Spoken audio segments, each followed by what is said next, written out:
Hello दोस्तों, नमस्कार। कैसे हैं आप सभी? उम्मीद करता हूं अच्छे होंगे और आपकी तैयारी बहुत ही शानदार तरीके से चल रही होगी।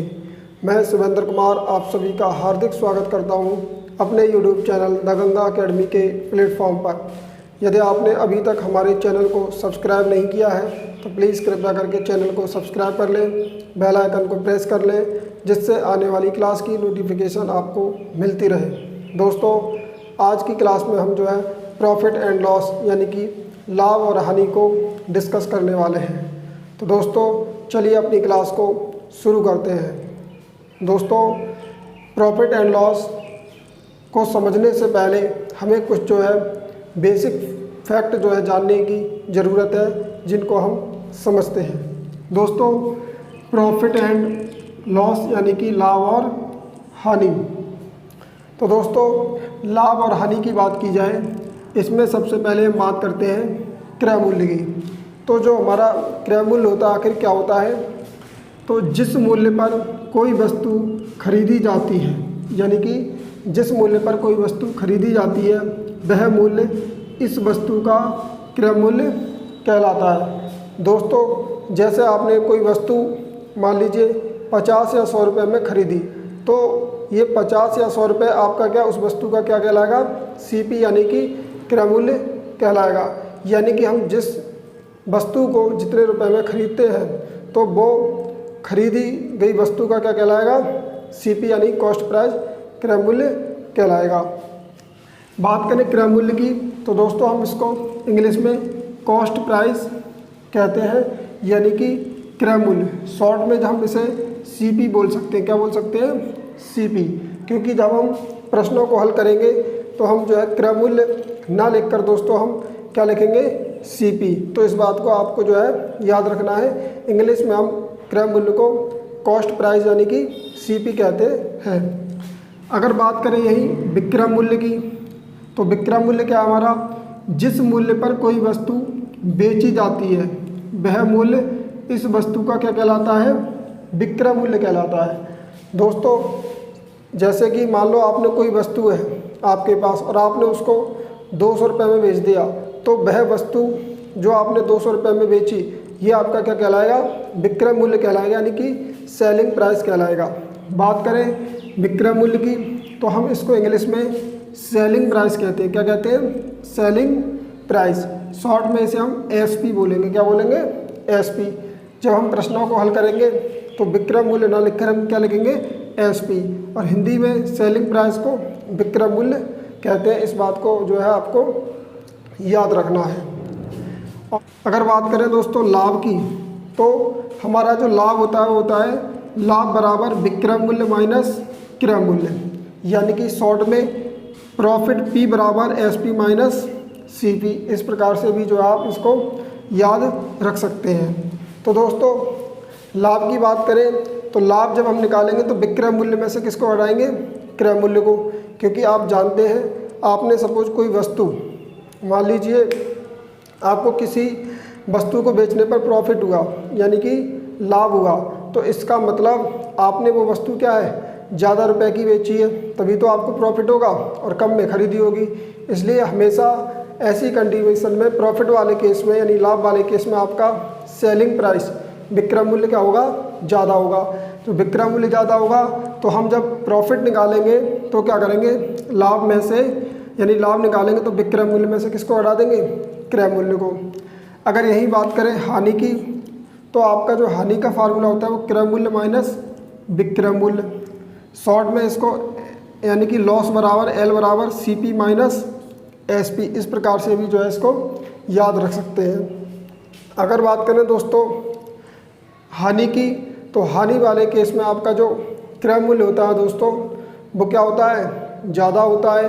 क्योंकि हानि आपको कब होगी? जब आपने कोई वस्तु जो है ज़्यादा की खरीदी और कम में बेच दी।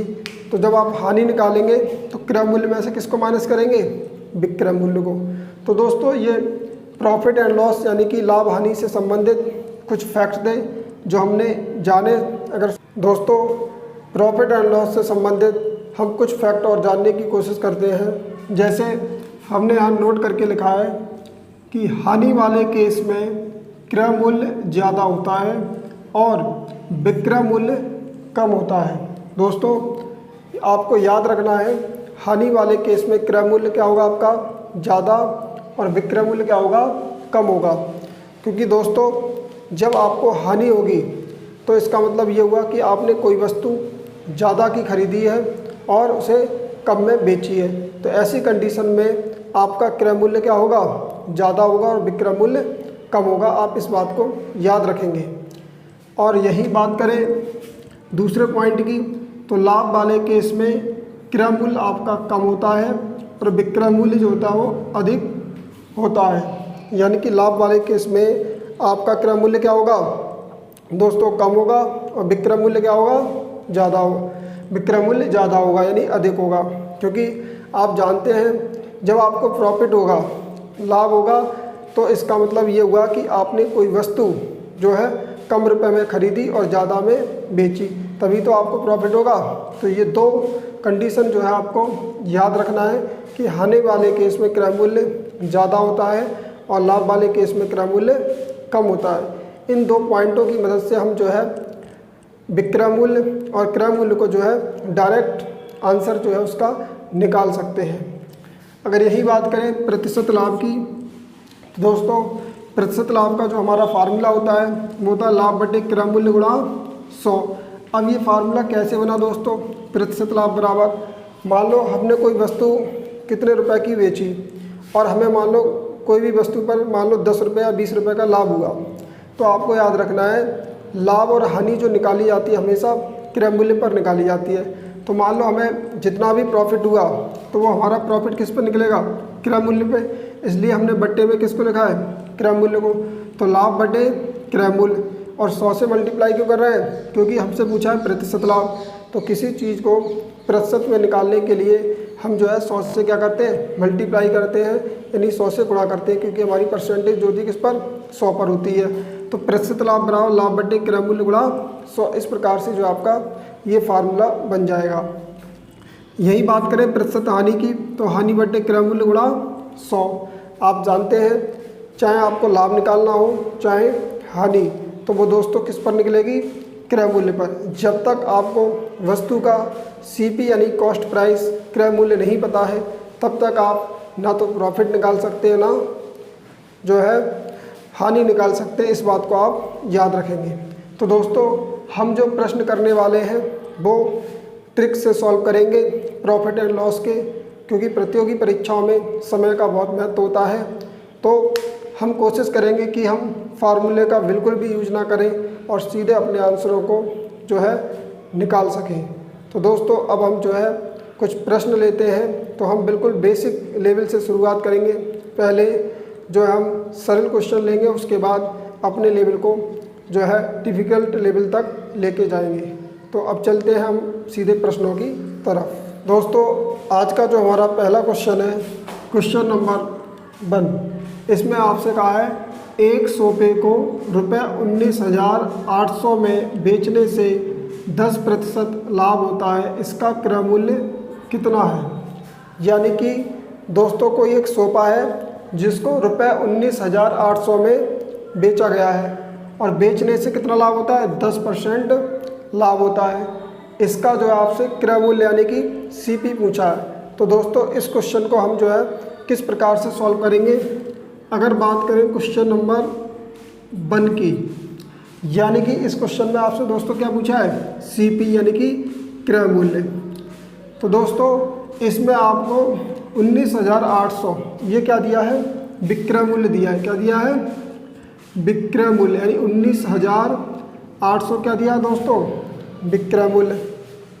और आप जानते हैं हमने आपको अभी थोड़ी देर पहले बताया था कि लाभ वाले केस में क्रय मूल्य क्या होता है आपका, लाभ वाले केस में क्रय मूल्य आपका क्या होता है कम होता है, क्योंकि यानी कि जब आप कोई वस्तु कम रुपए में खरीदेंगे और ज़्यादा में बेचेंगे तभी तो आपको प्रॉफिट होगा। तो इस क्वेश्चन में आपको क्या हुआ है 10% लाभ। तो इसका मतलब आपका जो सीपी होगा यानी क्रय मूल्य होगा वो क्या होगा दोस्तों कम। अब आपको लाभ कितना हुआ है 10%, तो हमारी जो परसेंटेज होती है दोस्तों वो कितनी होती है 100 पर, यानी 100%। तो लाभ को हम क्या करेंगे 100% में ऐड करेंगे, यानी कि एक बात हमेशा आप याद रखना, लाभ को हमेशा 100 में ऐड करेंगे और हानि को हमेशा 100 में से माइनस करेंगे। तो आपको 10% जब लाभ होता है तो आपका टोटल जो प्रॉफिट हो जाएगा, यानी कि 10% लाभ को जब आप 100 में जोड़ेंगे तो ये कितना हो जाएगा 110%। कितना हो जाएगा दोस्तों 110%। और आप जानते हैं 110% का मतलब क्या होगा 110/100, यानी कि 110% को आप 110/100 लिख सकते हैं, क्योंकि जब आप परसेंटेज का चिन्ह हटाएंगे तो नीचे कितने आ जाएंगे 100। अब आपको निकालना है सीपी, जो कि आपका सीपी यानी क्रय मूल्य क्या होगा 19,800 से दोस्तों क्या होगा कम होगा, क्योंकि आप जानते हैं लाभ वाले केस में क्रय मूल्य क्या होता है कम। तो हमको जो है क्रय मूल्य जो निकालना है वो कम निकालना है 19,800 से। तो कम हमारा सीपी कैसे आएगा क्रय मूल्य, जब हम 100 को ऊपर लिखेंगे और 110 को कहाँ लिखेंगे दोस्तों नीचे। इस प्रकार से जो है आपको अप्रोच आनी चाहिए। अब हम इसको जब सिंपलीफाई करेंगे तो 1 0 से आपका ये 1 0 कैंसिल हो गया। फिर आप 11 से सिंपलीफाई करेंगे, 11 एकम 11, 8 बचे 88 हो गए, तो 11 अट्ठे 88 और 2 0 बचे, इसको आप जो है पीछे लिख लेंगे। यानी 11 से जब आप 19,800 को सिंपलीफाई करेंगे तो कितनी बार जाएगा 1800 बार। अब आप 1800 ही गुणा 10 में करेंगे तो इस प्रकार से फाइनली आपका जो सीपी आएगा यानी क्रय मूल्य कितना हो जाएगा दोस्तों 18,000। कितना हो जाएगा 18,000, जो कि आपका सी ऑप्शन दोस्तों क्या होगा सही होगा। तो दोस्तों हम बहुत ही आसानी से यानी कि बहुत ही कम समय में जो है इस क्वेश्चन को निकाल सकते हैं, जिसमें आपको क्रय मूल्य पूछे चाहे आपसे विक्रय मूल्य। बशर्ते आपको दोस्तों बस ये याद रखना है कि आपको वैल्यू कम लानी है या ज़्यादा। इसके लिए हमने आपको कुछ फैक्ट लिखाए हैं, उनको आपको ध्यान रखना है।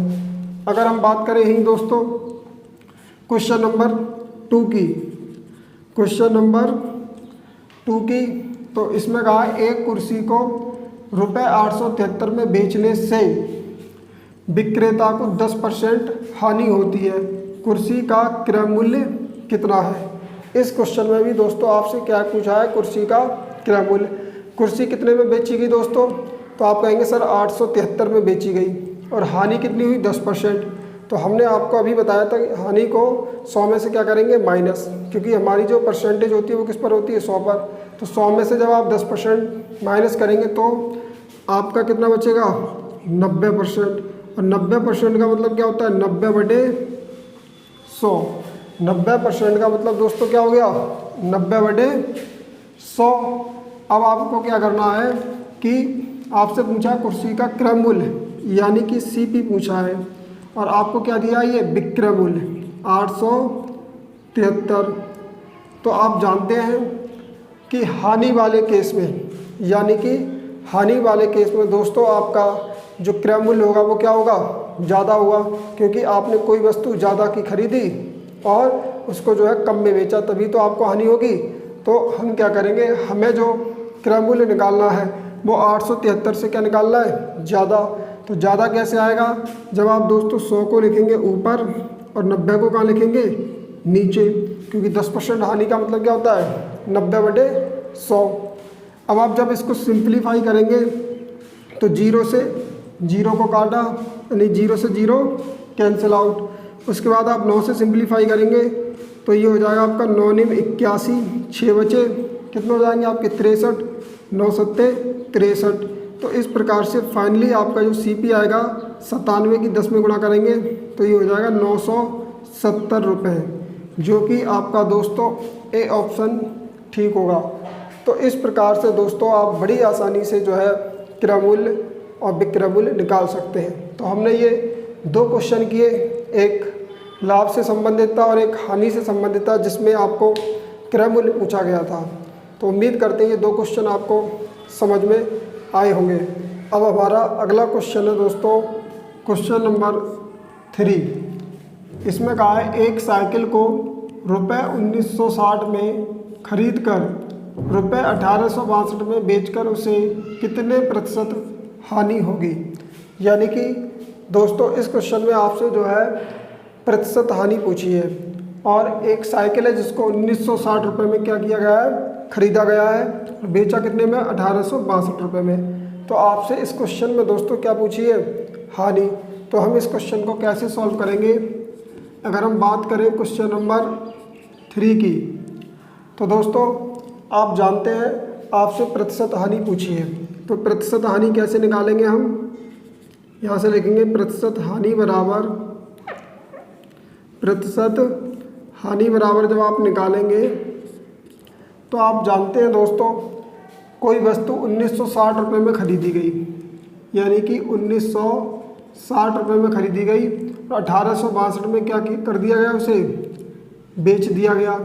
यानी कि दोस्तों आपने कोई वस्तु ज़्यादा रुपए की खरीदी और कम में बेच दी, तो जाहिर सी बात है आपको क्या होगी, हानि। तो कितने रुपए की हानि होगी, जब आप 1960 में से 1862 घटाएंगे तो 10 में से 2 गए 8 और ये 15 में से 6 गए 9 और 8 0, कुल मिला के 98 रुपये की जो है आपको क्या होगी दोस्तों, हानि होगी। कितने रुपए की हानि होगी, 98 रुपये की। जब आप 1960 में से 1862 घटाएंगे तो आपको जो हानि होगी कितने रुपए की होगी, 98 रुपये की। अब ये 98 रुपये की जो दोस्तों हानि होगी, ये 98 रुपये की हानि आपको किस पर होगी, सीपी पर होगी या एसपी पर। तो आप कहेंगे सर सीपी पर होगी, यानी कि क्रय मूल्य पर, क्योंकि आप जानते हैं लाभ हानि हमेशा दोस्तों किस पर निकाली जाती है, क्रय मूल्य पर। यदि आपको पता नहीं है तो इस बात को याद रखें, लाभ हानि दोस्तों हमेशा किस पर निकाली जाएगी, लाभ हानि हमेशा क्रय मूल्य पर जो है निकाली जाती है।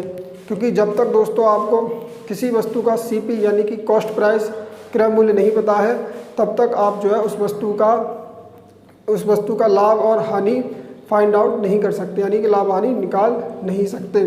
तो 98 रुपये की हानि आपको होगी 1960 रुपये पर। कितने पर होगी, 1960 रुपये पर, क्योंकि आपने जो साइकिल खरीदी थी वो कितने रुपए की खरीदी थी, 1960 की। तो दोस्तों आपको जो है फार्मूला याद करने की कोई ज़रूरत नहीं है, आपको ऐसे सोचना है कि मान लो आपको 98 रुपये की हानि हो रही है, तो ये 98 रुपये की हानि कितने रुपए पर हो रही है। तो आप कहेंगे सर 1960 की खरीदी थी तो 1960 रुपये पर ही जो हमें क्या होगी, हानि होगी। तो बट्टे 1960 और 100 से मल्टीप्लाई करेंगे, इसलिए क्योंकि सर हमें जो है प्रतिशत हानि निकालना है। क्या निकालना है, प्रतिशत हानि। तो फार्मूला अपने आप बन जाएगा, प्रतिशत हानि बराबर हानि बटे क्रय मूल्य गुणा 100। अब जब आप दोस्तों इसको सिंप्लीफाई करेंगे तो 0 से 0 कैंसिल आउट। उसके बाद आपको क्या करना है दोस्तों, 98 बटे 196, इसको जब आप काटेंगे तो आप इसको सिंप्लीफाई करेंगे, 2 से कर लेते हैं सिंप्लीफाई। 2 चुक 8, 1 बचा 2 निम 18 और ये 2 निम 18, 1 बचा 2 अट्ठे 16। तो इस प्रकार से ऊपर आपके कितने बचे, 49, यहाँ बचे दोस्तों कितने, 98। अभी कितने से कटेगा, तो आप देखेंगे 7 एकम 7, यानी कि 7 से कट जाएगा दोस्तों, 7 7 49, 7 एकम 7 और ये 7 चौक 28, 7 दूनी 14 और 2 बन जाए 10। यानी कि दोस्तों इस प्रकार से आपका कितना निकल के आएगा, 5%, जो कि ए ऑप्शन क्या होगा आपका, सही होगा। दोस्तों यहाँ हमने जो है बड़ी संख्याओं से जो है नहीं काटा, इसलिए थोड़ा दिक्कत हो गई। आप इसको जो है बड़ी संख्या से काटेंगे तो बहुत जल्दी कैलकुलेशन कर सकते हैं। इसकी जो है हम एक बार कैलकुलेशन और देखें तो हम इसको ऐसे काट सकते थे, 98 बटे 1960 गुणा 100, यानी 0 से 0 कैंसिल आउट। उसके बाद आप देखेंगे नीचे 196 है, तो 98 दूनी 2 बार चला जाएगा, ये 2 अट्ठे 16, 2 में 18 और 19, यानी 98 से 196 कितनी बार कट जाएंगे आपके, 2 बार, और 2 से 10, 2 पंजे 10। तो इस प्रकार से फाइनली आपका 5% निकल के आना है। आप जितनी छोटी संख्याओं से काटेंगे उतना जो है आपको ज़्यादा सिंप्लीफाई करना पड़ेगा, इसलिए कोशिश आप ये करना कि हम बड़ी से बड़ी संख्या से भाग लगाएं, यानी डिवाइड करें, सिंप्लीफाई करें, जिससे हमारा आंसर बहुत जल्दी निकल के आए। तो उम्मीद करते हैं दोस्तों ये क्वेश्चन जो है आपको समझ में आया होगा। अब हमारा नेक्स्ट क्वेश्चन है, उसको भी जो है सॉल्व करते हैं। दोस्तों क्वेश्चन नंबर 4 की बात करें तो इसमें आपसे कहा है मीनल ने एक कार रुपये 25 यानी 2,50,000, कितने दोस्तों, 2,50,000 में खरीदी तथा रुपये 3,48,000 में बेच दी, उसे कार पर कितने प्रतिशत लाभ हुआ। यानी कि मीनल कोई दोस्तों एक लड़की है जिसने एक कार 2,50,000 रुपये में ख़रीदी और उसको 3,48,000 में बेच दिया, तो उसे कितने प्रतिशत की जो है, यानी कि उसे कितने प्रतिशत जो है लाभ हुआ। तो दोस्तों यानी कि अगर हम बात करें लाभ की, यानी कि प्रॉफिट की, तो हम यहाँ से जब लाभ निकालेंगे तो 2,50,000 रुपये की कोई गाड़ी खरीदी और उसको कितने में बेचा गया, 3,48,000 में। तो हम क्या करेंगे, 3,48,000 में से दोस्तों किसको घटा देंगे, 2,50,000 को, क्योंकि आप जानते हैं लाभ वाले केस में आपने कोई वस्तु जो है कितने रुपए की बेची, यानी कि 3,48,000 रुपये की बेची और 2,50,000 की क्या है खरीदी। जब आप सिंप्लीफाई करेंगे तो 0 से 0, ये 0, ये 8 के 8 और 14 में से 5 के 9, तो इस प्रकार से आपको कितना लाभ हुआ, 98,000 का। कितने रुपए का लाभ हुआ दोस्तों, 98,000 का। अब आपको निकालना है प्रतिशत लाभ। क्या निकालना है, प्रतिशत लाभ।